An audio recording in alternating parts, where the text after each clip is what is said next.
Hey, everybody, welcome to the Jim Masters Show Live Entertainment Lifestyle Talk Show Series. How's everybody doing today? It's so good to see all of your smiley faces. And if you're not having a good day, you know this is the place to come to be entertained, inspired, informed, educated, and just have a good time. Good time to, get away from the chaos of life. We bring in guests here, and we have done this. Oh boy, 2 years now. We're working on a 2-year anniversary celebration, and it's really extraordinary. Some 660 episodes live just about 7 days a week with an international audience, the lovely viewers who watch, who comment, who support. We're bringing people together. We've created this beautiful community here on the show as well, which is absolutely fantastic. And we love all the comments, all the support, everything you guys are saying and doing, sharing the links with everybody, telling everybody about our show, which is kind of like an entertainment lifestyle variety talk show series of the past, DeCavett and Carson and the greats, with a modern twist, modern vibe of today. If you'd like to comment live in our JMS live chat room, it is open right now while the show is live. Just subscribe to our YouTube channel, which is Jim Masters TV. We would love if you do that. That's that red button you see there on the channel that we talk about. That's really important. Looks like that. You click that button and look what happens. Boom, you're subscribed. You're also part of the JMS Lovely family. You're letting us know you enjoy what we're doing here on the Jim Masters Show series every single day since we launched the show. And again, thanks for all the tweets, the Instagram posts, private messages, emails, Facebook messages and posts, sharing the links. You guys are the best. We welcome everybody watching all around the world, our lovely squad. Lots of comments coming in. So if you would like to comment during the actual broadcast and you want to do it in JMS live chat, the chat room is open. Just subscribe to the YouTube channel. That is a gift for our subscribers. You can chat with each other. We see some of your comments as well, which we absolutely love. And also just subscribe anyway. And don't forget to give this episode a like. If you enjoy this episode and all the episodes you enjoy, give it a thumbs up like. We'd appreciate that. And also make sure you leave a comment on the YouTube channel as well. An amazing guest coming in from Los Angeles, California. Matter of fact, he's on the heels of flying across the country to work on a project out east on Long Island with Jason Alexander, from Seinfeld. We'll talk about that in just a second. But right now he is starring in Winning Time, which is an incredible HBO Max series. He plays legendary broadcaster, Lakers broadcaster, Chick Hearn, and he does it to a T. If you have not seen this series on HBO Max, I thoroughly encourage it. You don't even need to be a sports fan to appreciate the writing, just the visualizations, because it sort of takes you back in time. What's really cool about this is the way that they have filmed it. You do think you're back like 30 years or so. The characteristics of the film, the actual film that they have created in this series is extraordinary. You feel like you're traveling back in time. And as I said, Spencer Garrett, of course, award-winning actor, 35 plus years in the business. He's worked with the greats. He's one of the greats. His mom, of course, Kathleen, Nolan, president of S.A.G, but also a brilliant actress herself, the real McCoys, and so much more. Comes from an entertainment family, legendary family in Hollywood, but he has carved out his own path. And just think about some of the incredible things he's been a part of. Again, if you're not privy to some of it, what about Air Force One and 21 and Public Enemies and All the Way and the Frontrunner and so much more? It's incredible. And as I mentioned, son of actress Kathleen Nolan and personal manager Richard Heckenkamp. Yeah, if you didn't know that. He's been on Law and Order. He's been on Criminal Minds. You've seen him on all of your favorite TV series and so much more. He's a brilliant character actor. He loves the craft. I mean, he's grown up in it. It just speaks volumes to his expertise and his passion for what he does. And we're so excited to have him here. We've got some clips that we thank so much the folks, our friends at HBO, for exclusively granting us the opportunity to show to you exclusively some fabulous clips from the series on HBO Max. Again, Winning Time. And again, you don't have to be a Lakers fan. You don't have to be a basketball fan or a sports fan to really enjoy the storyline, the content, and the riveting moments. A lot of it dealing with relationships, dealing with friendships, dealing with competition. It's an amazing, amazing piece. And again, I think you're going to thoroughly, thoroughly enjoy it. So without further ado, and I see a bunch of comments already built up here. We'll take a look at some of those as well, gang. So good to see all of you. Welcome to the Jim Masters Show Live. Let's welcome our very honored guest joining us here from LA, Spencer Garrett. Spencer, hey, welcome Jim. to the Master Show. How are you, my friend? I'm great, brother. Good to be here. It's a real thrill to join you. It's Hi, so everybody great to out have there you in Jim Masters land and Lovity here. land. Good to be here. This is I'm actually you're the first person to see I'm debuting the stash. First time I've ever grown a mustache in my life on the planet, and I grew it for this play that I'm about to do in New York in a couple of weeks. So this is the mustache's debut on television video. Just for you, my friend. There's another worldwide exclusive, folks, right here on the Jim Worldwide Masters exclusive. Show. So is that the play that you're going to be doing out in Sag Harbor with Jason Alexander? That's correct. We start rehearsal next week for about 2.5 weeks at Manhattan Theater Club with Jason and the cast. It's an insane piece of theater called Windfall, written by, wait for it, the playwright's name is Scooter Peach. Wow. He's written a lot of plays. He's Yeah. mostly known as a music guy. Right. He's written a lot of terrific plays. And Jason directed this play in 2016 at Arkansas Rep. And Scooter just has written this incredible comedy, very physical, very farcical, very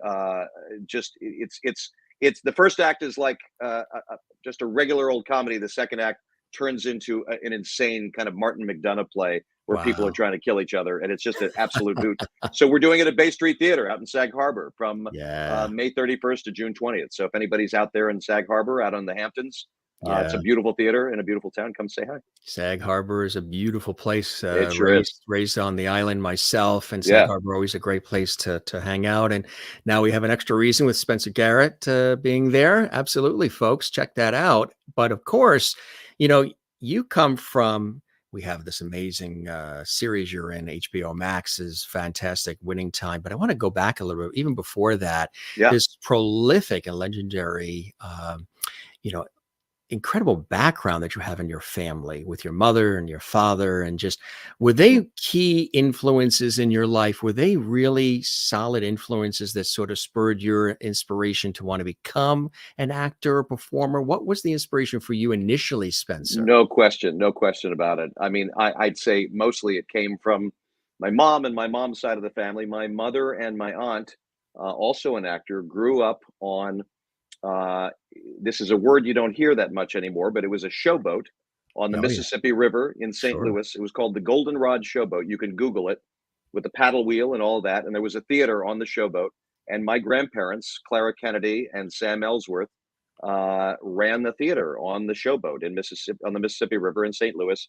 And the showboat would go up and down the river and stop in little towns along the way, and people would go on and they would do a play and they would go on to the next town. So that's in my DNA. So I got the love of theater and the love of film and movies and just all of it from my mom and from my grandparents. And then my father was a personal manager. He represented Marilyn Monroe and Marlene Dietrich and Jimmy Stewart and Donald Pleasance and Timothy Dalton and on and on and on. So they were both incredibly supportive and encouraging when I decided to, I call it joining the circus. So when I said, hey, Mom, Dad, guess what? I'm gonna give it a go. I'm gonna try to be an actor. And there was a long pause. And my mom said to my father, what did you expect? An astronaut? So, so here I am 35 years in, and I love it. That's fantastic. Good choice, my friend. Good choice. Because you've made the most of it, and everything that I've seen you in, you just nail it because you give it 110%. I mean, you're all in. What is that like for you when you're taking on a role and it can be really intense? How do you get ready for it? How do you, bring that action and that passion to a role? What's some of the ways that you prepare? You have to bring that passion to every single job you do, I find. I mean, otherwise, what's the point of doing it? Then there's no point in being in the business at all. I mean, I've been doing it 35 years, 25 movies, 200 television shows, something like that. Every time I show up on set, I look forward to being there. I know how lucky I am to be there. It's always a thrill. And then, of course, on a gig like this, I'm sitting in the makeup trailer and I'm sitting next to Sally Field and Adrien Brody and Jason Clarke and Jason Segel, and some Incredible. of whom are longtime friends, and some are people that I've wanted to work with for a long time. So when you're working with that caliber of people, and I call it getting invited to sit at the grown-ups table. When you get invited to sit at the grown-ups table, you got to bring your A game. So when I got the Chick gig, when I got the Chick Hearn role on Winning Time, it was originally called Showtime, based on Jeff Pearlman's great book Showtime. Right. And I just went. We shot the pilot 2.5 years ago, and when I got the role, I just went down a Chick Hearn rabbit hole. Man, I watched hundreds of hours, every piece of video, every piece of film I could get my hands on. Just scoured the internet and Mm, tried to find Chick Hearn clips, and watched games, and watched Chick Hearn call games so masterfully. Like yeah. nobody did it like Right. him. Yeah. He was nonpareil, and so I had a great opportunity to prepare. And once we started filming the pilot, I was as prepared as I could possibly be. And then, of course, when we got picked up, and 6 months later we got picked up to series, COVID hit. COVID Mhm. reared its ugly head, Yeah. and we had an entire year shut down. And so I just went more and more into the research. And by the time we were ready to start filming the season, I think I pretty much had Chick Hearn in my bloodstream. Mm. So Now, had you grew up obviously there in yeah, Santa Monica, beautiful Santa Monica. yeah, Love the Ivy restaurant in Santa Monica. yep. And so you were familiar with Chick and his work, Oh, and of sure. course the incredible broadcast for the team, right? Yeah, of course. I mean, I grew up 79 when this story starts. 79, 80. I was a 14, 15-year-old kid, and going to the Forum and seeing Laker games with Magic and Kareem and Cooper and Worthy, and the team just built and grew, and that rivalry with the Celtics. I mean, it was an electric Yeah. vibe. When you walked Yeah. into the Forum in Inglewood, the building was rocking, and there's Jack Nicholson, and there's Mm. Diane Cannon, and there's rock stars. It was like going to a rock concert, and you felt like it seemed like they never lost.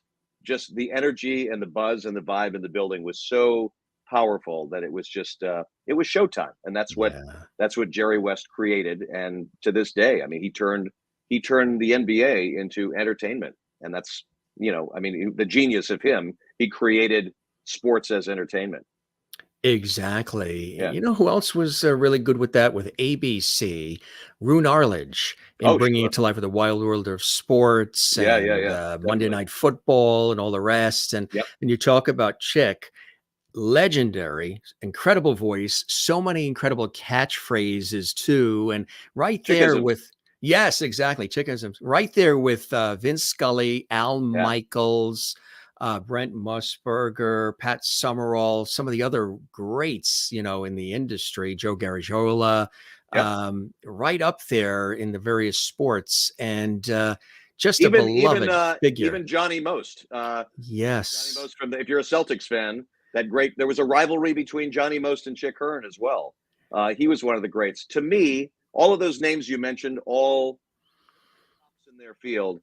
To me, Chick Hearn kind of created the language. There he is.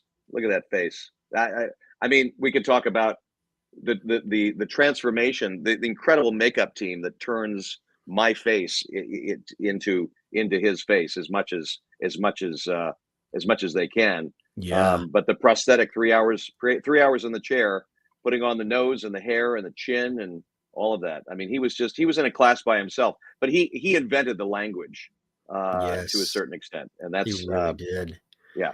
I'm sure that it really also enhanced your appreciation for what he did, what it takes to be a broadcaster, to call games live, to, all the energy and everything involved in it, and what he brought to it. You were a fan of the team, fan of him as a broadcaster growing up, You bet. and now you're taking on his persona, taking on his role, his life. It must have just really reemphasized an appreciation you already had for him. Of course, and it's daunting, Jim. I mean, he was an icon. He was the heart and soul of the Lakers to a certain extent. He was the father figure for a lot of the guys over the course of his tenure there. 3,338 games, 42 years, just consecutively, never missed a game. Just an incredible work ethic, and just an incredible presence in the Laker organization.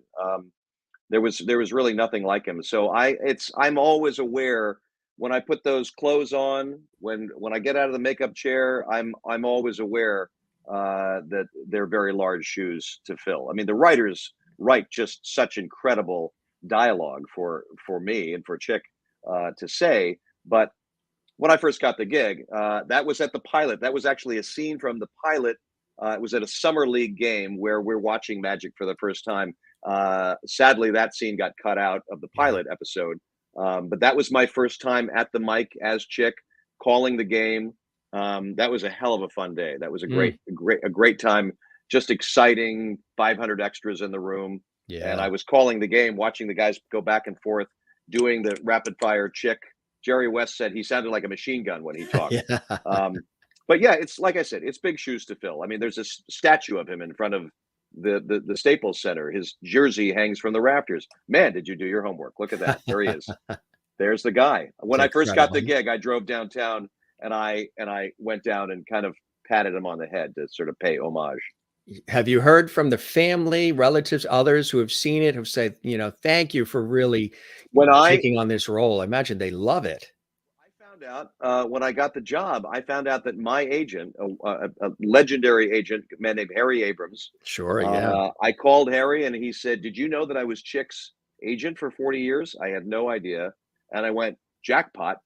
Harry introduced me to Chick's granddaughter, Shannon. And I went and met Shannon and her daughter, so Chick's granddaughter and great-granddaughter, and we sat and had lunch downtown. After I went to the Staples Center, I was buying all sorts of Chick Hearn memorabilia. I bought every kind of Chick Hearn thing I could find. Oh, wow. And there that he is. So cool. My room is filled with and so you know who loves that? Gilligan.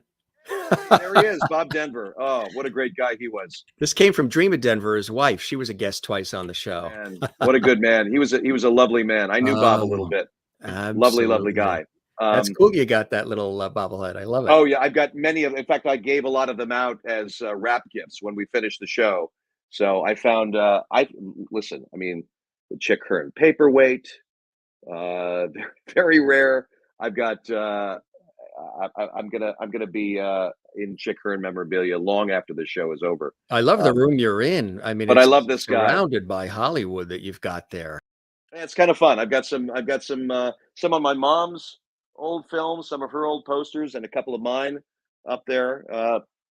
That's me there as Sean Hannity from Bombshell, Once Upon a Time in Hollywood, the Tarantino film from a couple of years ago. So I have every actor has to have an ego wall. So you won't. I won't turn the camera around, but on this side, there's a lot of playbills and posters and stuff. It's a lot of me.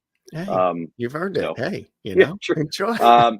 But yeah, I met Shannon Hearn and I sat down with her and she brought me photos and memories and went through the scrapbook and showed me pictures of her and Chick's beloved wife, Marge, and just told incredible stories. She just revered him. So I absolutely felt the responsibility to honor his legacy and to play him as honestly and truthfully as I could. And because that means a lot to me. What is the transition like to like you say, the makeup and to actually get into that character? I think this is sort of going in that direction. Yeah. Right? Wow. That's it. That was, incredible. I believe, I want to say that might be the first week of the first episode of our last season. That was the template right there. That's when they got it absolutely 100% right. The woman who does my face for 2.5 hours every morning, an incredible makeup artist named Jamie Hess, and Kate Visco, Academy Award winning makeup artist. They did a facial mapping of my face where I sat in a chair with like 100 cameras all around me and they did a mapping of my face. And then they did a mold of the nose to get it exactly like Chick Hearn's nose. You can't see in that photo, but Chick had like a bump in the middle and just the ridges. And that's sort of before they put in kind of the redness in the face. But that's the early part of the transformation before you see him when I'm on camera. But getting that nose right was really important to me. I really wanted to have that part right, and the ears and the hair and all of that. But once we hit that was like we were in the zone. And that was I mean, you can see the smile on my face. I'm like, Yeah. we nailed it, guys. Let's go to work. You really, really did, because you can see, look at the nose and everything. I mean, you can It kind of really, dips down there. And yeah, so, yeah, exactly. I It's mean, very I expressive. don't have the facial structure that he has, so that he had sort of a pronounced kind of a squarer jaw and all of that. So I have to Yeah, act the rest of that. But at least I wanted to I get can see it. I want to get the nose right. 2.5 hours, huh? 2.5 hours. We knocked it down to about or little under two at the end. By the time we got to the 10th episode, it was like a well-oiled machine. She was just incredible. I would go in at 4:30, 5 o'clock in the morning. I'd sit there in the chair, close my eyes, and I've got a time lapse thing of it where you could see the transformation over the 2 hours and change. Oh, wow. It's a lot That's of fun. cool. The work they put into it is just incredible, Yeah, I and the tell wig you. work. Right. Yeah, Yeah. the designers, costume designers, makeup artists, they are incredible artists, and just what they There's a woman do. named Emma Potter. Emma Potter does all of our the period costumes, the 70s, early 80s, the polyester look and all of that. I mean, Chick Hearn had a lot of big, loud plaid jackets and the big fat wide ties, that 70s look. So all of it to me is just essential in once you're in all of that and it's on you, you're Chick Hearn. Absolutely right. Here's another great shot we have. That's Yeah, cool, huh? that's great. That's great. That Now was that's at with the actor the playing Pat Riley, right? that's Adrien Brody. That's the great Adrien Yeah. Brody. Yeah, he's just Incredible. Look at the incredible in the show. transformation with him too, huh? Oh yeah, you see him Ah, slowly starting to evolve into the Pat Riley that we know. I mean, not a lot of yeah. people knew that, and I certainly didn't. That Pat Riley, after he won a championship with the Lakers in '72, he was wandering around looking for his second act in life, and Mhm. he comes to Chick's office and asks Chick, can you give me a job? Can I do something with you? And Yeah. he becomes Chick's co-announcer, who you see here, and then eventually kind of graduates. If for those who are caught up with the show, you know what happens with the coach Yes. with Jack McKinney, and then Pat Riley steps into the assistant role under Paul Westhead, and then you start to slowly see the transformation that Riley makes. The mustache goes away, the hair starts to get slicked back, and then obviously season two, we were going to see him in full flower. But that's a great scene. That's actually at a Clippers game Mm, where I talk about Kobe, where Jelly Bean Bryant, Kobe's father, was yeah. playing on the Clippers at that game, and I reference baby Kobe Bryant in the audience behind me. Um, but it's a terrific scene with Adrian. He's just a great artist. I love working with him. We actually have a clip where he's, Pat Riley here, and, this This is with is the 2 of you chatting. Yeah. This is the first time, the first scene he and I had together, and this is actually Riley coming to Chick's office, kind of hat in hand, saying, "I need something to do. Give me something. I want to be back in the game. I miss basketball. Can you give me something to do?" So he asked me if he can make a demo tape of his voice and be my co-announcer. I think that's what this is. Here it is. Let's take a look, gang. It's, again, coming from Winning Time, our special guest, one and only Spencer Garrett here on the Jim Masters Show live. Thought you were happily retired, sailing off into your golden years. Yeah, no, it's been good. Yeah? Yeah, real good. Terrific. Yeah. Change of pace and all. Sure. Just kind of been missing it a little, being around the game. You want to come to some? I mean, I'm sure Bus is gonna pack the comp list with his bimbo co-eds, but you're free to sit with Marge if you want. Actually, I was hoping to sit with you. Huh? I heard you're looking for a new color man on the broadcast. You, I mean, if you're open to it. Patrick. I'm not sure I see it. I work harder than anyone, you know I that. know. I know you do. You know I do. And hey, I'm not going to be here trying to take your job. I'm not looking for a bigger gig. I just want to, I just want to be around the game. I feel like I have more to give to it. I know I do. Mm, that's incredible. We thank our And he friends, does. courtesy of HBO, for that clip.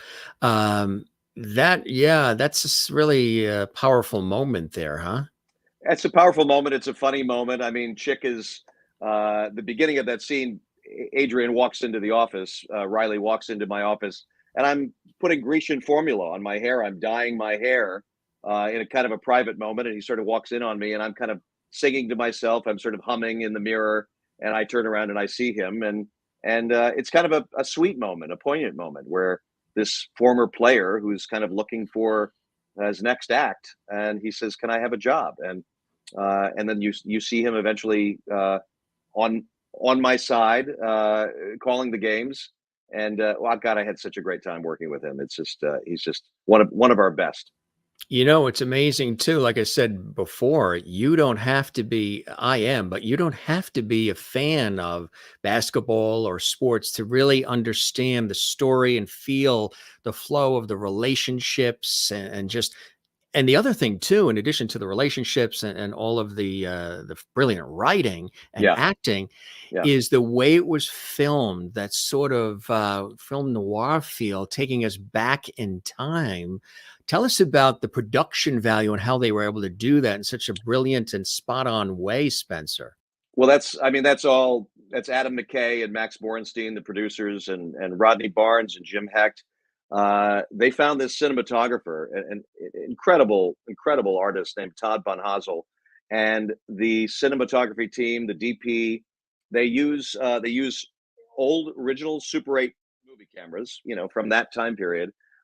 There's an old camera called an Ikegami that gives it that grainy VHS quality look, and we shot it on film as well. So several different film stocks and film textures to give it that authentic feel. You look like somebody just popped a VHS into a VCR, and you're watching an old tape of a Lakers game. It's got that grainy film. Every once in a while, I mean, nothing's shot on film anymore, really. No. Everything's on video or Yeah. digital. Digital, But yeah. there's an expression at the end of a take. The director would say, "Checking the gate," and you Yes. check the gate to see if there's a hair in the gate or some fuzz. So every once in a while, you're watching an episode, and you'll see a little bit of fuzz or a little bit of a hair in the gate on the side of the film, and that's real. I mean, that's really the way it was shot.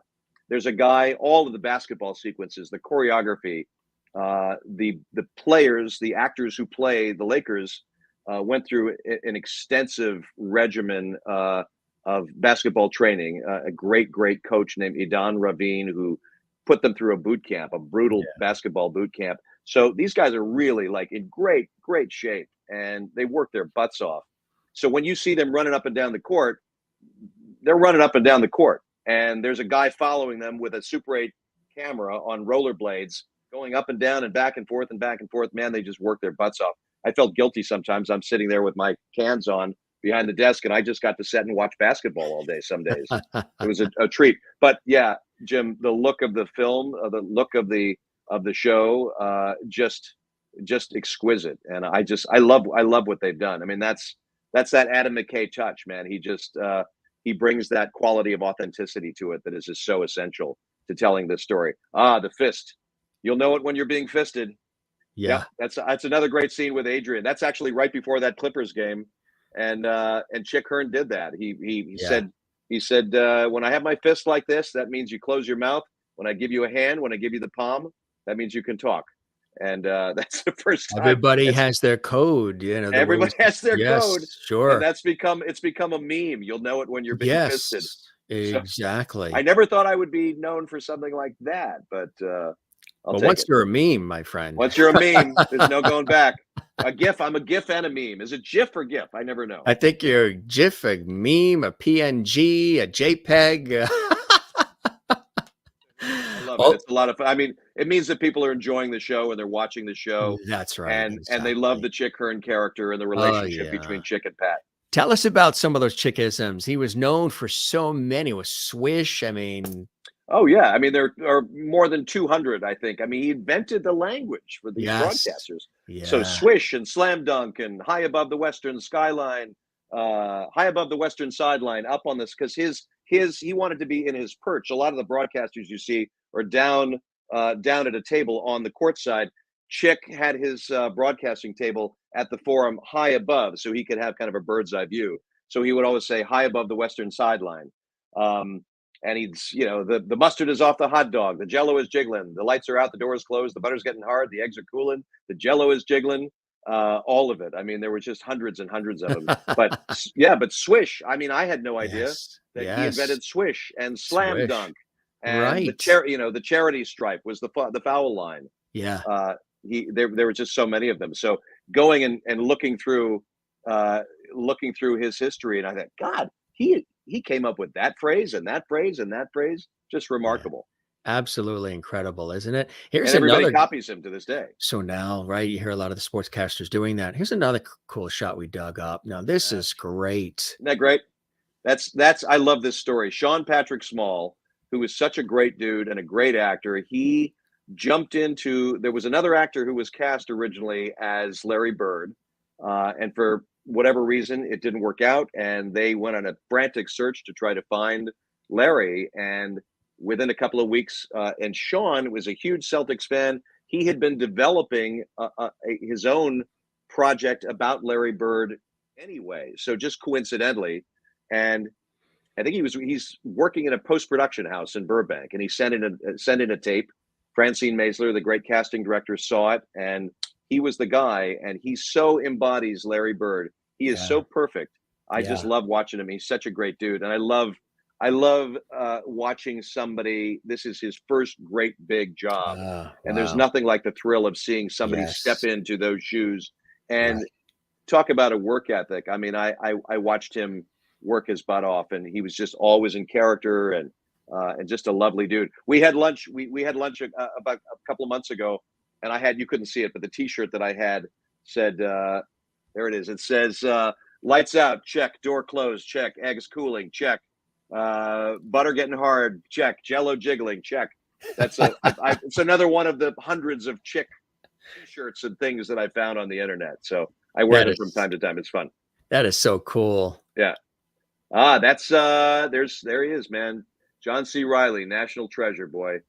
Dude is just incredible as Jerry Buss. What a great performance he gives.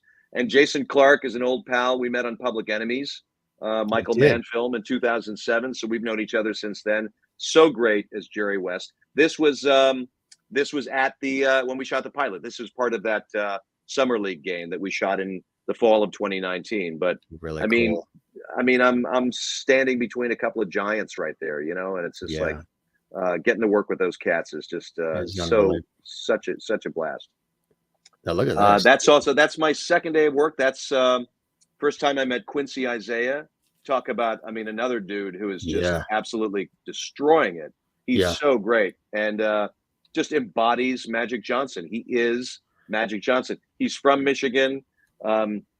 He's got the swagger, he's got the smile, he's got the vibe, he's got the essence of urban Magic Johnson. And this was my first day meeting him, and this was when they announced his recruitment to the Lakers. And so this is the first time this is a second day of work. Adam McKay directing, and again, you can see the smile on my face, man. I'm just so happy to be there. I got the nose on. Just to be a part of this thing. And again, the production design, they've recreated the Forum in such a beautiful way. That's so incredible. The stages we shot at LA Center Studios downtown, where they shot Mad Men, and this is just another great example of the production design. And you can just see see the smile on Quincy's face too.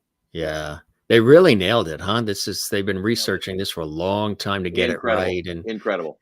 When I was a kid, I used to collect TV guides, and boy, I wish I had this one in my collection.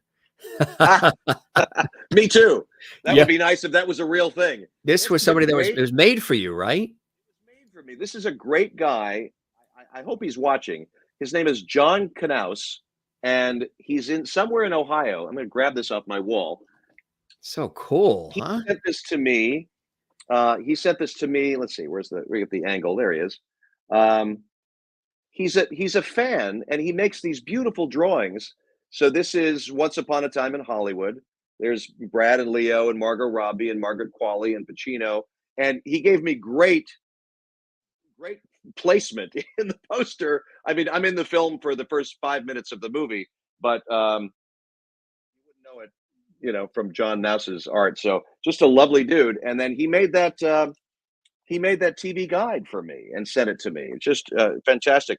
he's on. If you follow him on Instagram, it's John Knaus, and he does great drawings. Just a fan, just an admirer He's of film, amazing. I mean, that's and incredible isn't that great? art. That's Yeah. actually a drawing of a photo shoot that I did. It's a Wow. drawing of a photo by a Yeah. terrific photographer named Stephen Busby, who Mhm. shot that picture of me, and then John drew the picture. I'm not in chick makeup there, but Yeah. It's but yeah, he's so good, and it actually has that great kind of that authentic 60s 70s vibe to it, the way he draws.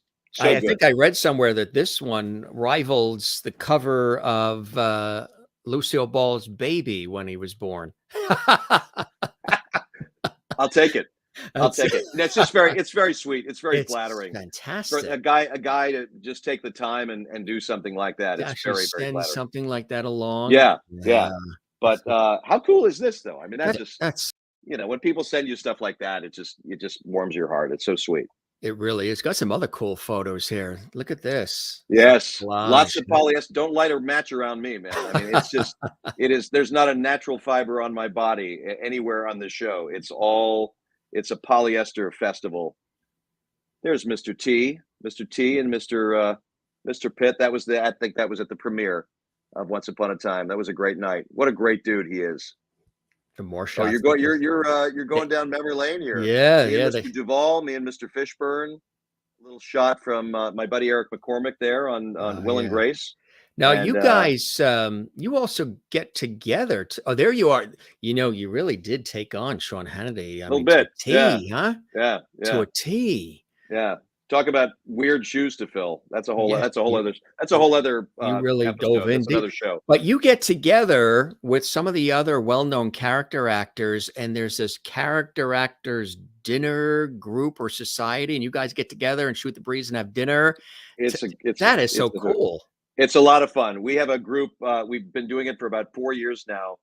It started about 4 years ago with my friend Alfred Molina, who I've known forever. Lovely, lovely man. Great actor. And we got together for drinks one night at Musso and Frank, which is a great old Hollywood restaurant bar. And he called me up and said, "Would you mind if I brought Steven Weber, who's another pal of mine?" Long story short, it ended up me and Fred Molina having drinks together, and then it turned into 6 of us at dinner.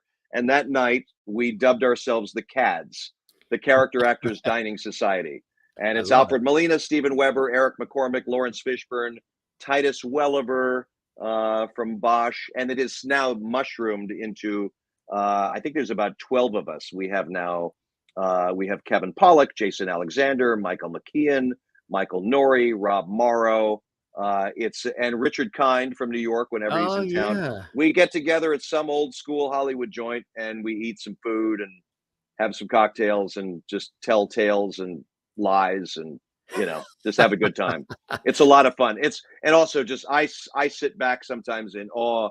Kevin Pollak, one of the funniest human beings on the planet. Steven Weber, the same. Michael McKean is somebody that a couple of these guys I'd never met before. They joined the group through Weber or somebody else. And so McKean, Pollak, Jason Alexander joined the CADS, and those guys are just the stories that they tell, and it's just a lot of fun to just laugh. And we did it during the pandemic. We did it over Zoom. We would sit in our homes because we were all in lockdown. So we'd be sitting and eating dinner at our tables. Oh, look at all these lovely. Hi, Sherry Larson. Hi, Hannah Raskin. Hi, guys. That's so nice. Hi.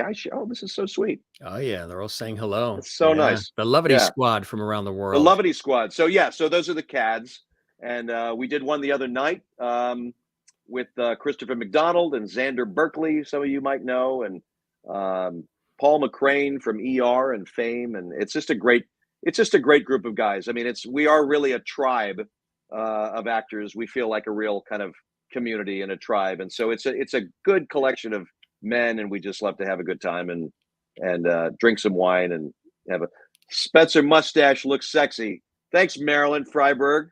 I love it. She's in Canada. Yeah. Kathy's in New York City, and Timea and Mary's in Florida, and Ann is in Southern California, all around the world. So great. Oh, that's so sweet of you. Thank you, guys. Yeah, they're all chiming in here, which we love. Look at you, man. You got the Levity Squad. I love it. Oh yeah. Really looking forward to the chat. So that's fantastic. And she says she was on one of those, the showboats in Mississippi River. It was fun.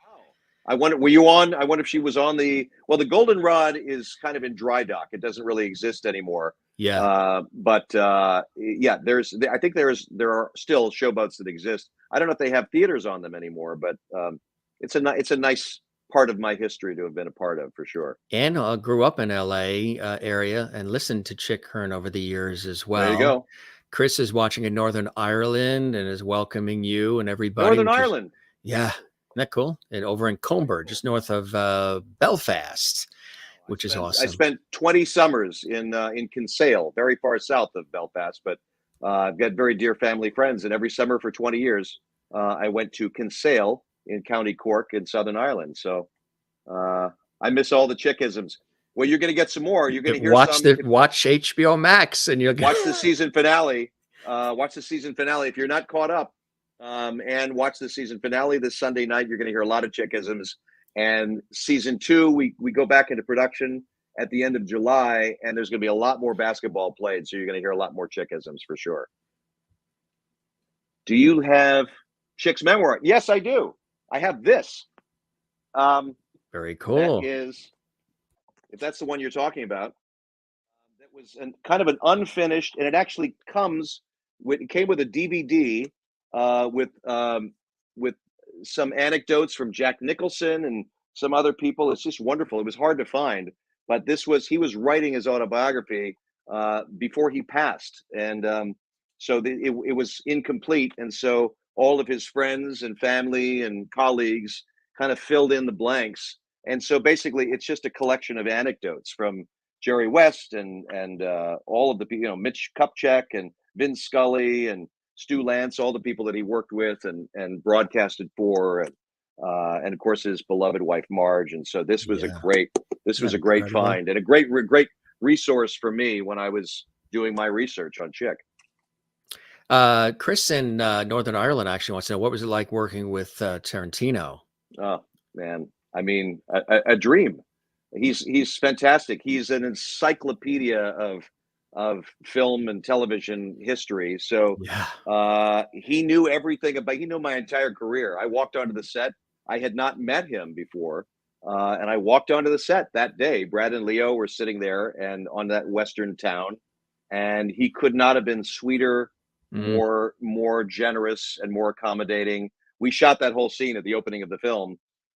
We shot the whole thing in about 2 hours, and Tarantino was like, there was a part, if you've seen the film, there was a part where I sign off. I say, "This is Alan Kincaid signing off from Hollywood. Join us next week on the set of the Dick Van Dyke Show, where we interview those comical cut-ups, Maury Amsterdam and Rosemarie." And that was not written.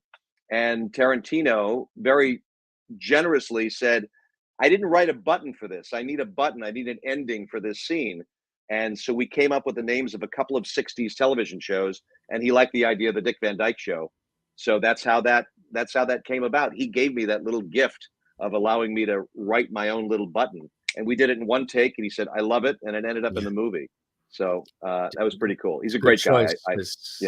Dick Van Dyke Show. I mean, one of the best on the planet. It's just And God bless Dick Van Dyke, still as spry as ever. 90 something. I mean, it's just amazing. He and Mel Brooks, still kicking their heels, still going at it, and vibrant, and also Norman Lear, I believe. Norman Lear. Did you see that video that Norman Lear posted last summer? He took it on his cell phone, and he's sitting on a rocking chair on a porch in this house in Vermont, which was his house and his wife's house for 1,000 years. Now the kids own it, and he's in a white T-shirt. He's got the hat, casual, no lighting, none of that jazz. And he's holding up the phone. Here's Mr. Television, and he's holding up the phone, so casual, and he says, "I'm Norman Lear. I'm 99. I've done it all. I've lived it. Who's more blessed than me? Let me show you what I'm seeing." He flips his phone around, and you see the Vermont countryside, beautiful Vermont countryside, rolling hills, full foliage. Then he puts it back on him. He said, we're right now at the house that was my wife's and mine, where we would summer here in Vermont. And our kids now have it. We've gifted it to the kids.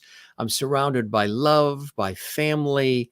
I've pretty What's much better? done it all, and I'm 99. Who's more blessed than me?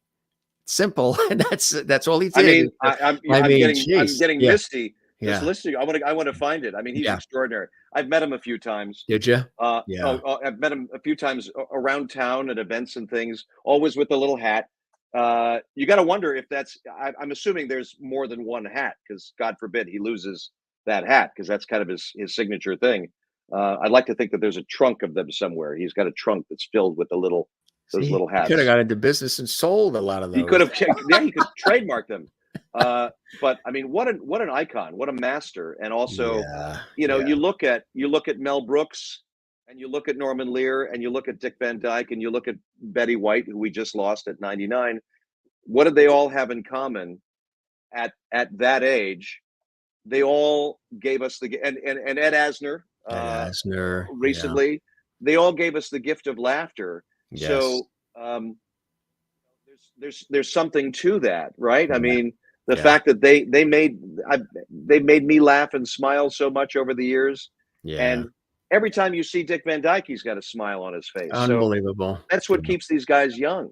Put on a happy face, right? Put on a happy face. I mean, you gotta smile through sometimes you have to smile through the pain and the BS and all of that. Oh, but what a great lesson for us all to find the joy. Exactly. We talk about that all the time on this series. We talk, and I know you've watched several of our episodes. I think you said you saw when Paul Green was on and others. Yeah, I love Paulie Green. Yeah, he's a great guy too. And I appreciate your watching and everything. But it's so true that you really have to take moments to laugh, because there's been just a lot of crazy stuff going on in our world. Do you like comedy? Do you have a choice of preference, comedy versus drama, or just give it to me and I'll work it?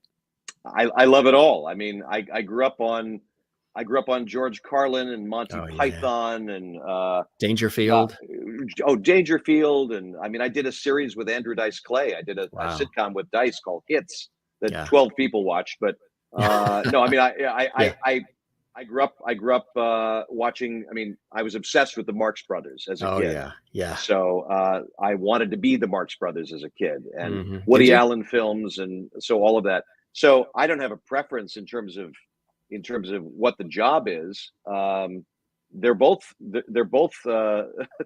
hard to do. Yes, they are. Comedy is harder. Comedy is harder than doing drama. I've had in my career, I've probably had more dramas handed to me than comedic roles, but this play that I'm about to do is very comedic. It's very physical. It's very over the top. And when Jason Alexander approached me with it, he said, "I've never seen you do anything like this that is so physical. I want to see you challenge yourself to do it." And the character is like, he's a combination of Dabney Coleman in 9 to 5 meets Danny DeVito in Taxi. Wow. He's just such an ogre, an over the top, just vile human being that's very funny.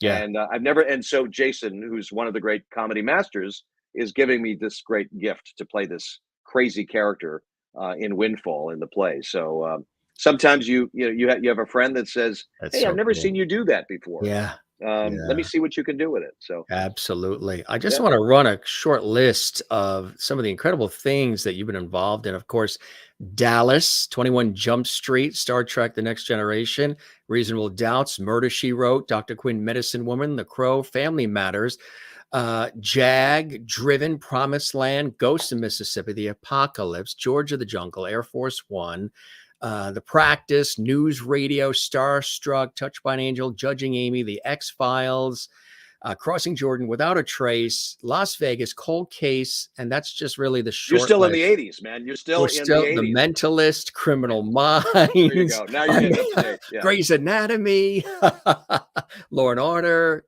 Castle, Mad Men, Aquarius, Bosch, of course. These are just some of the, I mean, it's incredible. And another one that's, of course, Winning Time, Survival Skills before that, Chicago PD, For All Mankind, Madam Secretary, fabulously Love that one on CBS. Yeah. Blonde. That's something you're working on now. Is that involving Marilyn Monroe? And It's tell us about about it. that. It's based on Joyce Carol Oates's book Blonde about Marilyn Monroe. Andrew Dominic directed it. Andrew Dominic directed the great The Assassination of Jesse James by the Coward Robert Ford with Brad Pitt and Casey Affleck and Sam Rockwell. And so we did that. We shot that about 2 years ago. That's coming out at the end of the summer on Netflix. That's with Adrien Brody as well. Adrien Brody plays a character loosely based on Arthur Miller, who was married to Marilyn Monroe. Bobby Cannavale, great Bobby Cannavale, plays a character loosely based on Joe DiMaggio. Ana de Armas, who's become a huge star, who we know from the last James Bond film and Knives Out, et cetera, et cetera.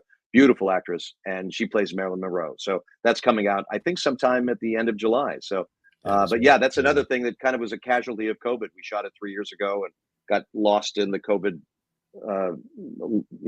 Yeah. However things get takes a lot of time to get them on the air, but I'm excited to see it. I heard it's wonderful. I can't wait to see Blonde. So that's the next thing I have coming out. Yeah. Do we know where it's going to be? Is it on Amazon? It'll be on Netflix. It'll be on Netflix. Yeah. Netflix. And I think I actually think it got a what's above an R rating? Is it PG-13 or it got like an R rating. It got like a high rating. There's a lot of like R plus, or maybe R plus. Yeah. Or something. Whatever it is, it's don't. Usually then there's X. That's a whole other. Well, it's not X. It's not an X rating. But it's don't watch with the little. Make sure you don't. Yeah. Exactly. Yeah. That's good. And we got another clip from Winning Time, the one we showed earlier, where you guys are on the court and anything. Do you want to show it and talk about it after? Or you want to preface it or? Let's see. Oh, this is just this is now the Lakers. The Lakers are starting to get into a groove, and Coach Jack McKinney has taken over the team, and they're just really in a good flow. And Pat and Chick have got a good rapport, and we're watching the Lakers winning, and they're getting into the end of the season, and they're making a run at the championship. They're making a run at the playoffs. And then I think this is from episode 5. This clip, and it's just a great scene. It was one of those days. 700 extras in the forum that we recreated. Yeah. Basketball players running up and down, cameras everywhere, just mayhem. Yeah. And it was just a lot of fun. It's a great little clip with Adrien. There it is from Winning Time on HBO Max. And we say thank you to our friends at HBO for lending us this exclusive clip on the Jim Masters Show. Magic with eyes in the back of his head. Oh, my. Oh, you got to love the effort by Kareem on both sides of the floor, Patrick. Crowd is on its feet, and listen to him roar.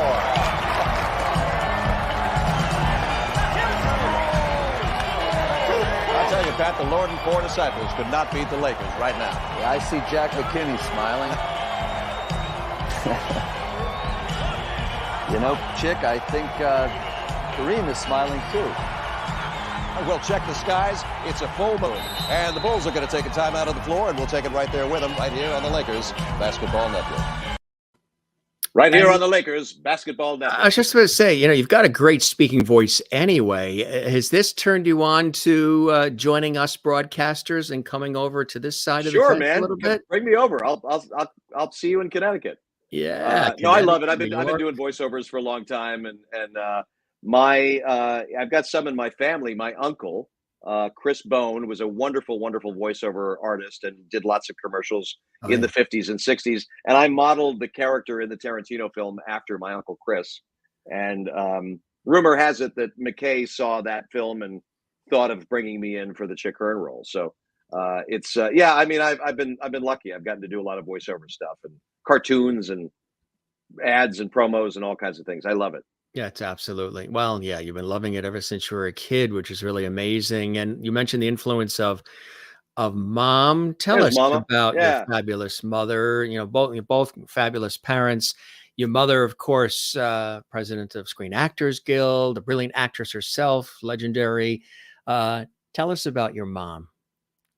I mean, she's my best friend. She's incredible influence on me. I grew up in the late 60s, early 70s, when it was a male-dominated business, a male-dominated industry, and my badass mother ran for president of the Screen Actors Guild, and she ran against 5 men and won with 61% of the vote. And she was just off to the races. She was the first woman president of a labor union, heavily involved in the labor unions and the labor movement, the women's rights movement. I mean, if there was a cause, she was out there carrying a picket sign, marching. So I got my love of social justice from Mom for sure, and also just an extraordinary actor. I mean, she 2-time Emmy nominee for The Real McCoys. That's right. Broadside. She was in the early days of television, Playhouse 90 and Philco Playhouse and all of that. But she made her bones on Broadway. She was the original Wendy in Peter Pan on Broadway, which was one of the first live broadcast television shows. So I'm having dinner with her tonight. I'm picking Are her you up. really? I'm taking her to Musso and Frank's. Ah, that's fantastic. 7 o'clock. I'm picking her up, taking her out to dinner. She's 89. She's still rocking. She's still going strong. She's still acting. She did the last thing she did was right before COVID.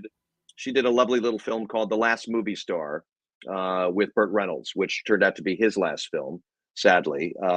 His actually, after Last Movie Star, he was in rehearsals for doing Once Upon a Time, and he passed away in the midst of rehearsals, sadly, and he was replaced with Bruce Dern, who was wonderful, and they were great pals. But Mom and Burt go all the way back to the 1950s and Gunsmoke, and this wonderful director Adam Rifkin found a clip of Mom and Burt Reynolds from Gunsmoke. Wow. In 1956, I believe. And so Rifkin called me and he said, "I've got this clip of your Mom and Burt, and Burt plays an actor in my movie, and I want to know if your mom is up for the task of playing his long lost wife in my film." And I gave Mom the script, and she said, "Let's do it. Let's go." So she went off to Knoxville, Tennessee, and shot it for a month. Beautiful performance, and lovely seeing the two of them together, and especially since they had such a long-standing friendship, and they just had such a great vibe together. But she's amazing. She's amazing. I mean, she's a presidential appointee to the Carnegie Commission, and she was on the board of the Corporation for Public Broadcasting, and a real trailblazer in the feminism movement and the equal rights movement and all that. So, with public she's, television, my years with PBS and public television, right? She was on the board of PBS and CPB, and a real trailblazer and a real role model. So I'm real proud of her. Have they ever done anything looking at, biopic, looking at her life? Is that something you would ever do in celebrating her incredible accomplishments on and off stage? I'm actually in the midst of trying to get her star on the Hollywood Walk of Fame. She was honored last week. We weren't able to go, unfortunately, but the Missouri Cherry Blossom Festival in Marshfield, Missouri, was going to honor her with a star on the Walk of Fame there. And so, and I believe she's in the process of getting her star on the Walk of Fame in St. Louis, where Stan Musial and Ella Fitzgerald and Miles Davis and all of the great St. Louisans, Chuck Berry. So I'm getting her star on the Walk of Fame in St. Louis soon, but we're working on the Walk of Fame here in Hollywood too. That's something that she very much wants. So I'm trying to make that happen for her. But as far as a biopic, I mean, I don't know. I don't think anybody could play Kathleen Nolan, but Kathleen Nolan, I don't think she would let anybody play her but her. So if I said, "Mom, they need somebody to play you when you're 27," she'd say, "I could do that." So want to mention she looks amazing. She's she really great person. Yeah. Extraordinary person. Absolutely. Yeah. And somebody else extraordinary in your life who we know from broadcasting in the news world, the incredible, very talented newswoman, Dana Bash from CNN. She is amazing. That is fantastic. Fabulous picture of the two of you as well. Yeah. Really wonderful, huh? To have a love like Dana and her having you, and it just sort of makes things complete full circle in so many different ways, huh? It's pretty cool. It's pretty cool. I always say I'm punching above my weight with her. She's a big brain, and she's talented. The best. She's very talented. She's the best in the business. I'm a lucky fella. We actually met. We were introduced by a mutual friend 9 years ago, and I was in Baltimore shooting House of Cards. Oh yeah, great series, House of Cards with Kevin Spacey, and she had also appeared on that show. So we were around each other around the same time in Baltimore. We were introduced by a mutual friend, and of course, a long distance. She's in Washington, Right. with a 10-year-old boy, 10-year-old Yeah. son, Jonah, Yeah. who's terrific, and I'm out here, and so we've been crisscrossing back and forth across the country Crisscrossing. for 9 years. But she's Yeah. amazing. She does incredible work for CNN. Very talented. Yeah. The And best, sometimes she's on for hours too with some of the coverage. on for hours, on for hours. She was actually here in LA 2 days ago. She was on the air. She got up at 4:15 in the morning, and she was on the air at 6 to be on New Day in Washington, D.C. She's indefatigable. Nobody has a Yeah. stronger, tougher work ethic Yeah. than she does. She's Yeah. also, talk about somebody who is in this very, very partisan world of politics and media. She's always like, she calls balls and strikes, like right up Right. the middle. There's Right. no agenda, and that's what I admire about her. She's fantastic. She's my hero. Yeah. She works with one Yeah. of my friends who actually started working a couple of years ago at CNN, Jessica Schneider. Oh, Who sure. was, Yeah, she's a dear Jessica's great. friend. Yeah, Known each other for a long time. She yeah, used to work for the CBS affiliate here in this area. I mean, they're all class acts. yeah. They Great, sure are. great people. So, Sure. Thanks for that. Thanks for oh, my recognizing pleasure. her. No, Absolutely. Dan is amazing. Yes, and we broadcasters got to stick together.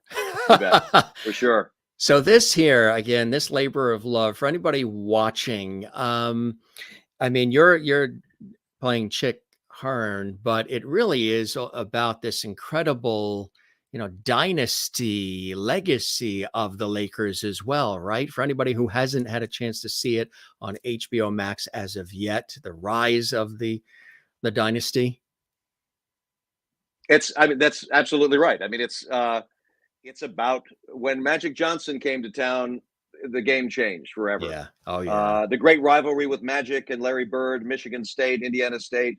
The Lakers did not want to draft him. The owner of the Lakers at the time, Jack Kent Cooke, was very reluctant to bring on Magic. Jerry West was reluctant to bring on Magic. All true stories. And Yes. Jerry Buss said, I just got a feeling about this guy. I got a feeling that this kid is going to be a game changer. And we got some very lovely reviews. I mean, it's lovely to see. And I mean, he certainly did. Magic came to the Lakers, and the team that they built around him, the family that they built around him, the relationship that he established with Kareem Abdul-Jabbar and the rest of the players, the chemistry, the alchemy that they created in his rookie season, in his rookie year with the Lakers in 79-80 to win a rookie of the year and win the championship, in your rookie year, Incredible. unprecedented, extraordinary. Yeah. So the buzz and the excitement and the magic of all of that is absolutely recreated in this show. You feel it. And of course, with Adam McKay, you've got just a team of just exquisitely gifted writers who, it's not just about basketball. Like you said, Jim, you don't have to be a basketball fan to dig this show. It's about race and class and family and competition. And and really the relationship with Magic and his father, played by the great Rob Morgan, is wonderful. You get into Kareem's background as a Muslim, and his faith and religion plays a factor in it. And it's a beautiful stew of incredible performances, incredible writing, exciting basketball action. It's funny, it's sexy. There's a great love affair between Magic and Cookie that's kind of off and on and off and on, and it takes its time to get rolling. They're together now. They've been together for a long time, but you see the love that blossoms between Magic and Cookie, the relationship between Pat Riley and his wife Chris, and the relationship between Jerry West and his wife. It's about family. It covers so many bases in such a terrific way in such a short period of time. In an hour, every episode is like watching a really great feature film, and you can't wait. And there's, of course, a cliffhanger with the Jack McKinney bike accident at the end of episode 5. It has the drama of a Succession or a Game of Thrones. Throw in the basketball and the sex and the humor and all that, and I mean, it's slam dunk. It's slam dunk, baby. It's slam dunk. Swish, it's a slam dunk. It's it. That is boom. You had to say it. There was he I don't know if he's still on the radio or not, if he's retired, but a legendary sportscaster in New York, Warner Wolf, who used to use Let's a go to lot the of that. videotape. Let's go to the I remember Warner videotape. Wolf. Yeah, sure. Swish, boom. Go to the videotape. Let's go to the videotape on the What a CBS. great personality he had. Yeah. Oh, I was a quintessential regional broadcaster himself. Why do you love all of this? What are some of the blessings and joys in your life, Spencer, that continue to forge this passion and this enthusiasm for the craft? I know another thing you like to do is mentor and teach others. And you've been doing this well over 35 years. You've had so many different tastes of it on camera, behind the scenes. You've worked with so many great people. You are one of the greats. And you like to pay that forward and teach others. Tell us about that aspect of what you're doing that people might not even be aware of. I love teaching. I've been teaching out here for the last 12 years. There's a wonderful teacher out here named John Ruskin, who was a student of Sanford Meisner. I studied with a man named Sanford Meisner, who one of the great acting teachers of all time. He was a teacher at the Neighborhood Playhouse School in New York, which produced Robert Duvall and Gregory Peck and Steve McQueen and Diane Keaton and gosh, on and on and on. And my mother. So John called me up about 10 years ago and, hey, you ever thought about teaching? And I said, yeah, I've always wanted to try it. And he brought me in to fill in for a teacher that couldn't make it that day. And I just loved it so much. I loved these kids' passion. I loved, some of them were just so terrific. And it reminded me of when I was a kid starting out in my early 20s. I mean, I started doing this at 21. I did it as a kid. I did some after school specials and some stuff as a kid, but then I kind of stopped for a while, went off and got my degree. I went to high school in Maine. I went to college in North Carolina. You got to be on one of those after school specials? I did. Called Are You a Missing Heir? Heir. And I played a little German boy. How I cool loved is to do that? accents when I was a little kid, and I did like a little German accent. And a friend of mine, Noreen Stone, she wrote this teleplay for this film. And I said, I'm like a little 10-year-old kid. And I said, Noreen, I could play a little German boy. So they hired me. And but my very first, because of all the epic things credit. you've done, all the epic things, you were on an after school special. But my favorite gig, the thing that got me my Screen Actors Guild card, and the thing that kind of planted the seed in my head to eventually join the circus, was a movie called Limbo in 1973, little scene film directed by Mark Robeson, who probably was most known for directing the movie Earthquake. But it was a film about wives of prisoners of war, POWs. Yeah. And it starred my mother and Kate Jackson from Charlie's Angels. Charlie's Angels. And I was 8 years old, and they were shooting it in Miami, and I asked my mom if I could be in it. And so they gave me like a line in the movie. And I got Taft-Hartley'd into SAG and got my SAG card. And then my mom directed a film for the AFI Women Directors Workshop with Martin Sheen, Diane Ladd, Clu Gulager, some wonderful people. And me and a little 8-year-old Laura Dern were kind of hanging around on the sidelines of the set. And I said, can I be in it? Can I be in it? And so she gave Laura and myself a line in her film. So I've always been around it. I've always been into it. I've always loved being on sets. I love the family of actors, the community of artists. I love the tribe of it all. That's why I love the CADs so much. I love being in a family of actors and artists and creative people. So when I was asked to go teach at the Ruskin School, I just was like, yeah, give me more of this. Cause I love, as an old friend of mine used to say, Jack Lemmon used to say, send the elevator back down. If you get to a place in your life and your career where you've achieved a certain level of success, you have an obligation to send the elevator back down to the next generation. So I love sending the elevator back down. I love mentoring and teaching these students at the Ruskin School. There's some really, really talented up and comers, man. I've seen some kids that are incredibly gifted. The next generation, the 20s and 30s of these students that are really doing beautiful work. So hopefully you'll be hearing from some of them. And it's just a blessing. I get to go in there and I get to direct the scene study class and watch these kids just blow me away. And sometimes I'll just sit there and go, I got nothing to say. I have no notes for you. You are so good. They've nailed it. Yeah. And I'm also, of course, being an old thief, I'm going to steal from these kids. Every good actor steals from every other actor. So I said to this Just ask one actor, Milton Berle. there you go. Exactly. So, you learn. I'm learning from my students as much as I'd like to think they learn from me. I hope. That is so cool, huh? Yeah. That is so cool. Wow. Paying it forward, doing it, and, giving a shot to others as you've had shots given to you is what life really is all about. And You somebody bet. else that knows that, who usually pops in towards the latter part, Mr. George Burns in the house. George Burns.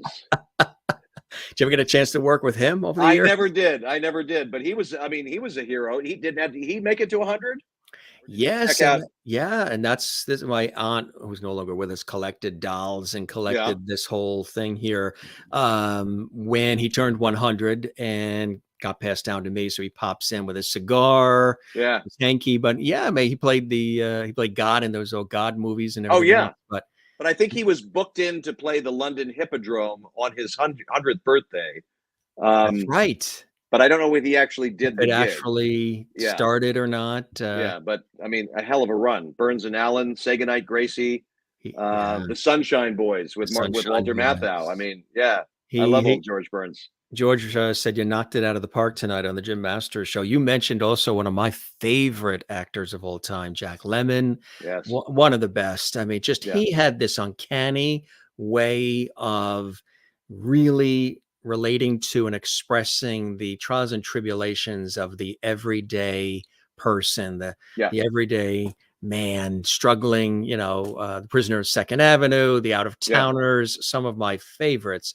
Just really an extraordinary, and you got to call him a friend. It's a beautiful thing. I did. I knew Jack a little bit in the 70s and 80s. He would be somebody I'd come home from school and he'd be sitting in my living room talking to Mom, because when he was involved in union politics as well, and so I got to know him a little bit over the years. And then he did a wonderful production of Long Day's Journey into Night, the Eugene O'Neill play, with some other friends of mine, Peter Gallagher and some other terrific actors. And one of my favorite plays. I was a big Eugene O'Neill fan. So Yeah. I saw everything he did on stage, and I've seen every movie he's ever been in at least twice. I love Jack Lemmon. I mean, I loved him as a human. I loved him as an artist. He had just such a great everyman quality. He was like a Jimmy Stewart in The Next Generation. If you watch The Apartment or Save the Tiger or Some Like It Hot, I mean, just an incredible. And talk about comedy drama. He could do it all effortlessly. It just brilliant. So you're enjoying the ride. You're appreciating it, savoring it, soaking it all up, and sharing it with all of us through your craft, and thoroughly all in, aren't you, Spencer? I'm enjoying the ride, and I'm also well aware that it's a ride, and sometimes the ride, comes to an end. So, I mean, I watched my mother's fortunes rise and fall. I grew up around actors, so I'm in a nice little groove right now, and it's fun, and it's terrific to be a part of. Hang on, Sherry, I want to read what you're saying. Thank you for being here with us.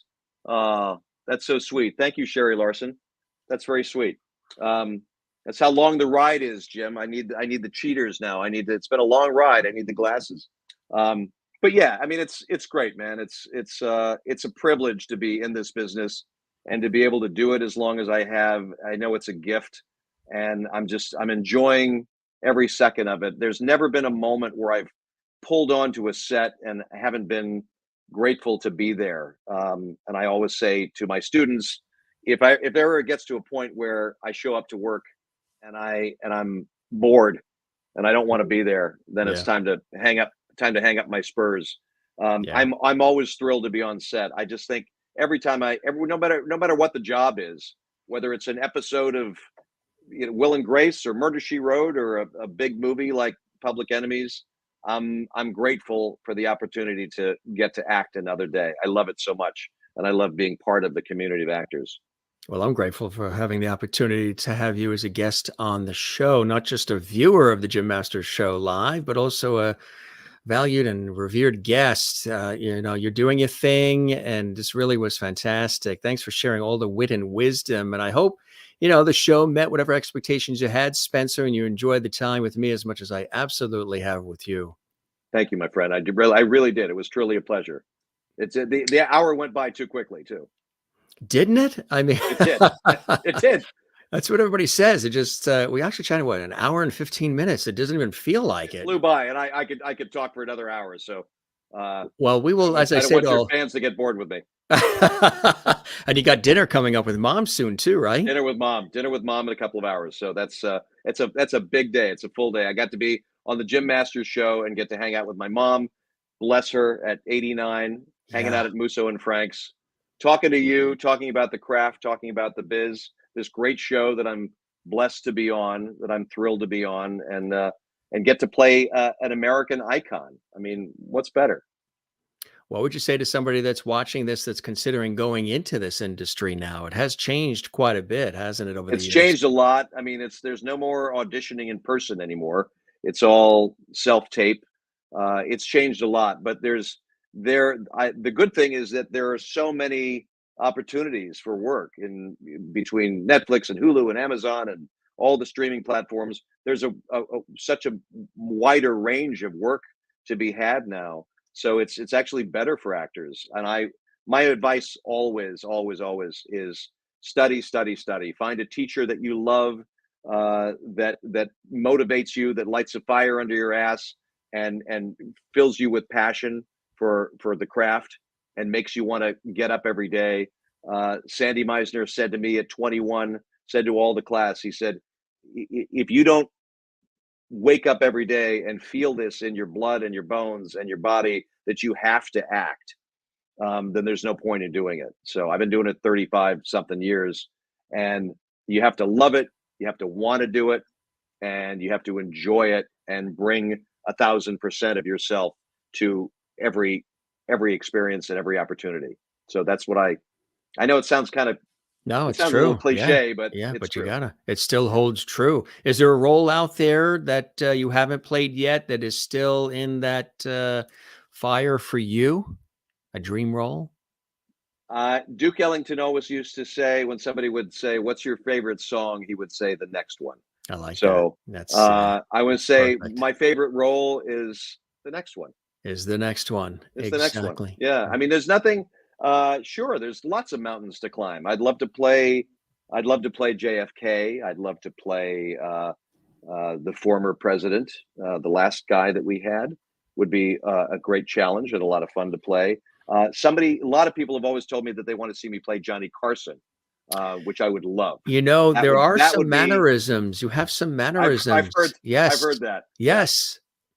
How cool would that be? I would love to play Johnny Carson. That would be row. Super cool if that ever happened. If that fell in my lap. I've been hearing that a lot lately. I think maybe because people watching the Chick Hearn stuff. Can you do a good Karnak? I can do a good Karnak. I can do a pretty good Carson. I'm not going to bust it out now. I'm gonna keep that in my tool bag. Save that, yeah. I'm gonna save that. But I'd love to play Johnny. He was the master. He was the best for me. Absolutely right. I'm sure for you as well. I mean, yes. We all went to bed with Johnny at the end of the night. Right. Exactly right. And Dick Cavett, figuratively somebody speaking. else. Right. Amazing. You're the best. Again, this really was a fantastic conversation. Continued success with Winning Time, with Blonde, with the play coming out on Long Island and Sag Harbor with Jason Alexander and everything else. Where could people find some of you on the internet and everywhere? Instagram. You can find some of me. People can find some of me. I'm not a big social media guy per se, but I do. I'm on the Instagram. I'm at Spencer Garrett and the number 1, and I'm on Twitter at 1 Spencer Garrett. But the Instagram page is kind of fun because I post a lot of videos and behind the scenes photos, which is cool. from Winning Time and from my career and other stuff. I love a good throwback Thursday and digging into the archives and popping up an old picture of me from JAG or something. So it's fun. But so I'm on Instagram and Twitter. I'm also on Facebook at Spencer Garrett. If you want to send me a message. And I also love if there's acting students out there. Anywhere you are in the world, I'm always open to in the DMs. I always love answering questions. So if you've got a question about acting, you want to find me on Instagram and ask me a question, I'm happy to answer your questions. I love doing that. Anything about acting and the craft and all that. It's a pleasure.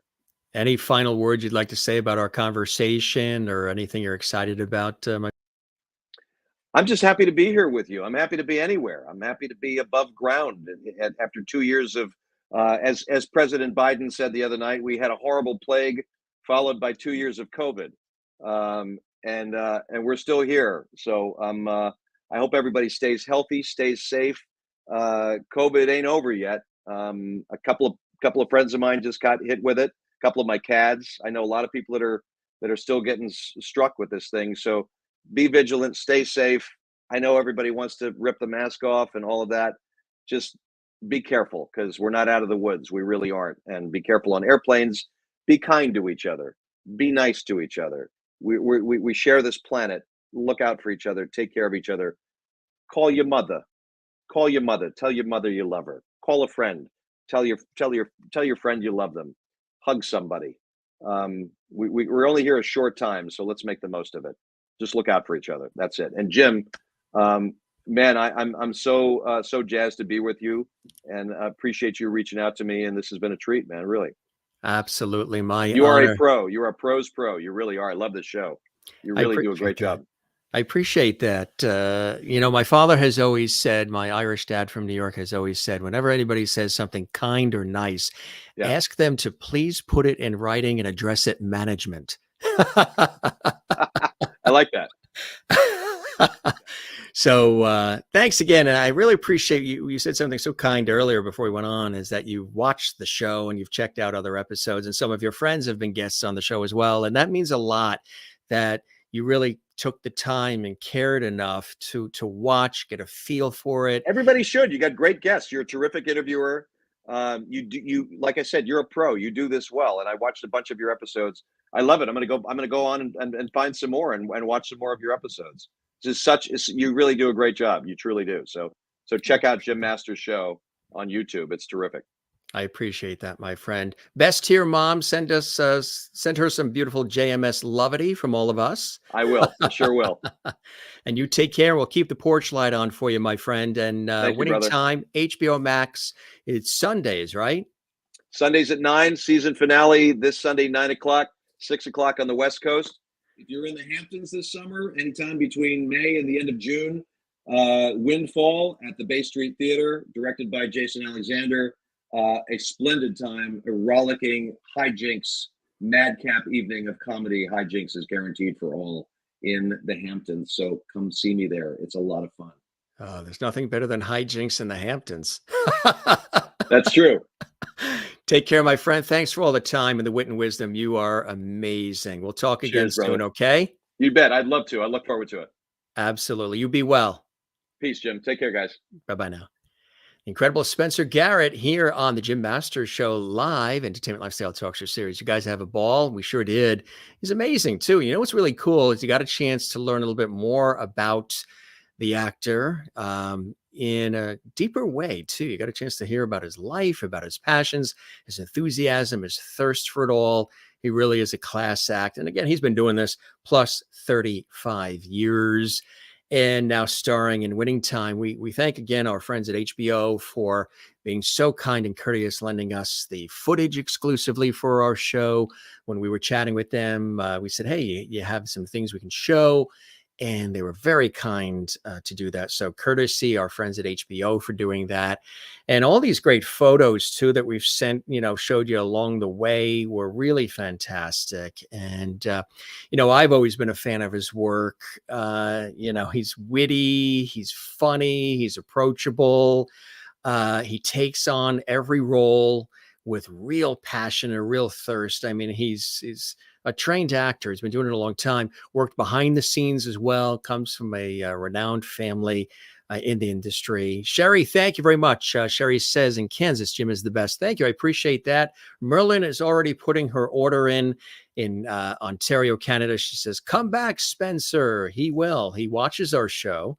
and he is now a double Loveity. We call it a double Loveity. When you're a viewer and you are a guest, you're a double Loveity.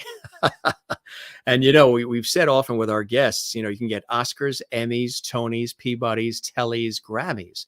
But when you get a Loveity on the Jim Master Show live, I mean, that is the pinnacle of one's career. Usually their feet tingle. Kathleen Walker says, thank you, Spencer and Jim, two handsome fellas. We're still trying to find out how we can print these out. Is there a way we can print that one out so we can put that on highway billboards? Thank you, Kathleen in New York City. Sherry says, what a great guy. Thank you, Jim, for another fantastic evening in conversation. Sherry, thank you. Ann in Southern California, who grew up listening to Chick Hearn. Wonderful show, Jim. Thank you, Ann. We appreciate you. Some of our lovelies watching all around the world. Jane's watching in Sweden. Thank you, Spencer, for being here tonight and sharing so much to us. Really interesting. And thanks, Jim. You are welcome.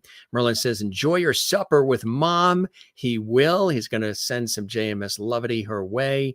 Sherry Larson says, thank you, Spencer, for being here with us tonight. Man, you brought back so many memories from my childhood. Thank you.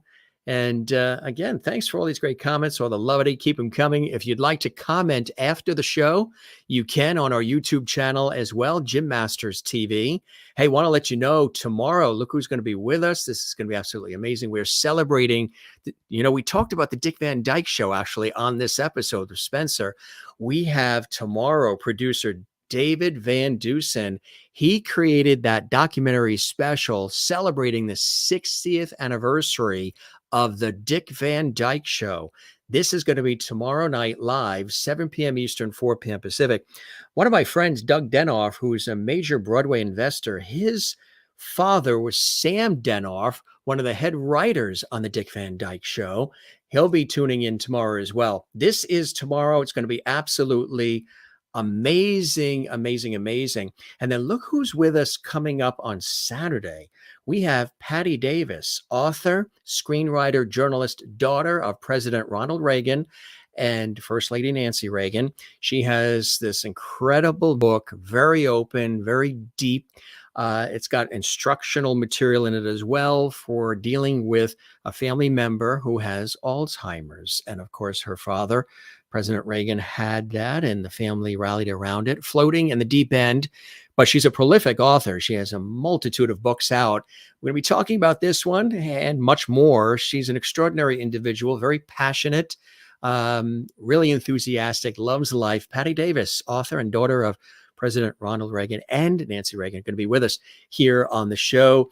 Did you see when Kaja was with us last night, starring in The Bold and the Beautiful, recurring role in Bold and the Beautiful? She is incredible. She was with us recently as well. Do you know we have coming up legendary jazz trumpeter Roger Ingram? He's played with Quincy Jones, Frank Sinatra, Harry Connick Jr., Woody Herman, you name it. He's coming up real soon on the Jim Master Show live series as well. We absolutely love that. Paul Green, of course, was on recently. My buddy Paul Green, he was here with us as well. Check that out. Did you see when Justin Torkelson was here? Starred as Rick Forrester on The Bold and Beautiful. Now with our buddy Sean Kanan. Sean Kanan was here 3 times. And of course, he's still on The Bold and Beautiful. But Sean Kanan also created Studio City. And Justin stars in that with our buddy Sean Kanan as well. How about Cousins Gibb? Remember this riveting episode when Nick Endicott Gibb was with us? He was searching for his biological father for years. And it turned out his biological father, Morris Gibb from the Bee Gees. And it was a really fantastic episode. He's in Cousins Gibb with Deborah McLean, who's his cousin. Really incredible. We also have coming up Darcy Donovan. Darcy's with us actually tomorrow. Tomorrow is Darcy. Darcy is a brilliant actress, Ms. Nashville, Tennessee, the Crypto Queen, Parks and Recreation, Anchorman, Modern Family, Secret Agent Dingledorf. She's been in all of it. She's with us tomorrow. So actually, Darcy, for those of you watching live, of course, Darcy's here tomorrow, 7 p.m. Eastern, 4 p.m. Pacific. Friday, we're celebrating the 60th anniversary of the Dick Van Dyke Show with producer David Van Dusen. We're so excited about it. He's all excited.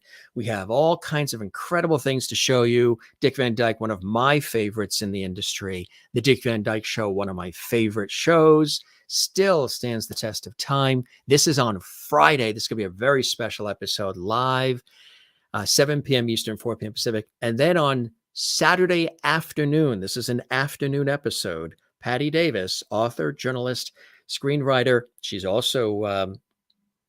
she's done productions for the Hallmark Channel. I know you guys love the Hallmark Channel as well. Daughter of President Ronald Reagan and First Lady Nancy Reagan.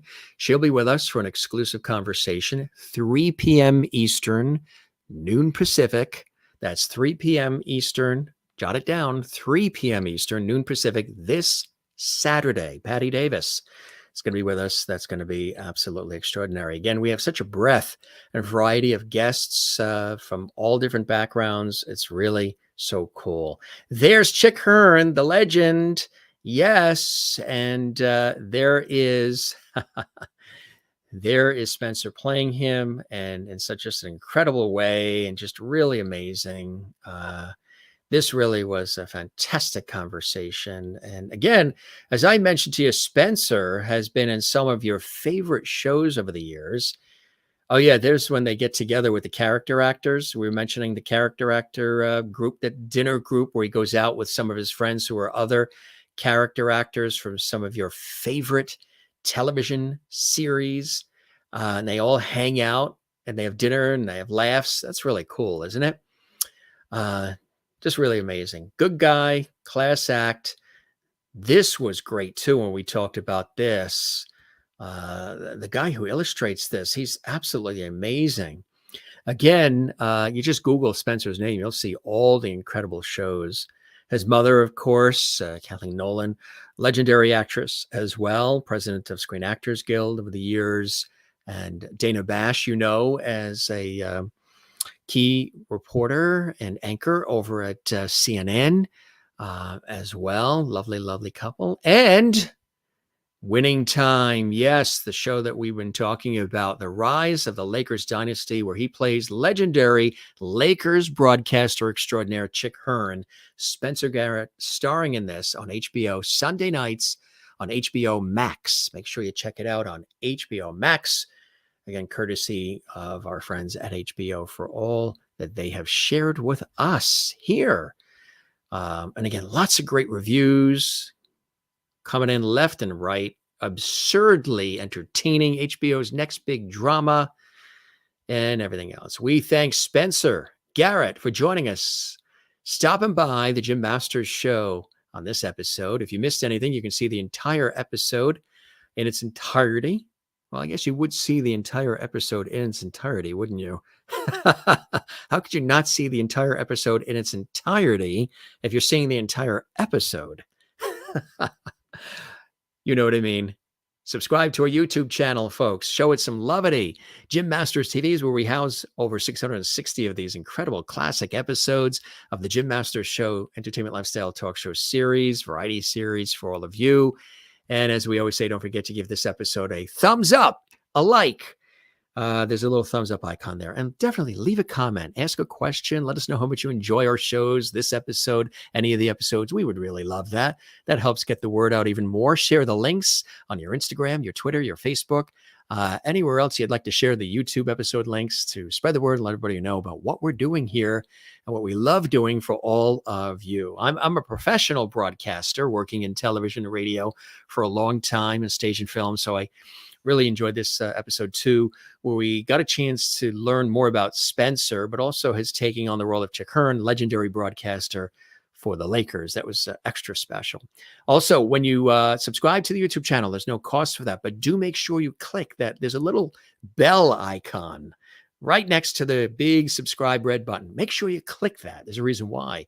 That way you can be notified about all of our special events, episodes, our surprise pop-up shows, lovely shows, and everything else. You'll never miss a thing as it's happening when you click the notification bell. So make sure you do that so you never miss out. We don't want you to miss out on all that good stuff. And if you enjoyed this episode, give it a like and leave a comment for us as well. Let's check out a couple of quick comments here before we we duck out because we've got a very busy show tomorrow, and busy day.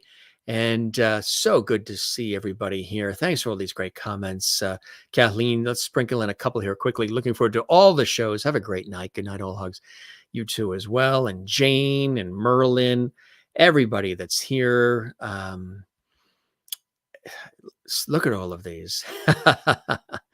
And Christine, it's nice to see you as well. Hope you're feeling better and things are going okay, for you. And you are on your feet again real soon. And we thank all of you. Thanks so much for being with us on the Jim Masters Show, where we're bringing back the lost art of conversation with all these epic episodes. Loved it. You guys are the best. You guys take care. We don't say goodbye. We say see you later. We say ciao, cheers, shalom, hasta la vista, vida zane, sayonara, be well, take care. And we say cheers. Jim Masters saying, love one another, take care of one another, be good to one another, you, and you. Celebrate life. Life is short. It's meant to be lived, and live it royally. Live it with kindness and with empathy and respect for one another, and have a good time doing it. We'll see you on the next episode. If you're watching live, if you're not watching this live, you're watching it in the archive, stay right there. Another episode. You can binge 660 of them right here on our YouTube channel, Jim Masters TV. Be well, gang. We love you all. And thanks for watching this episode of The Jim Masters Show with me, Jim Masters. Cheers.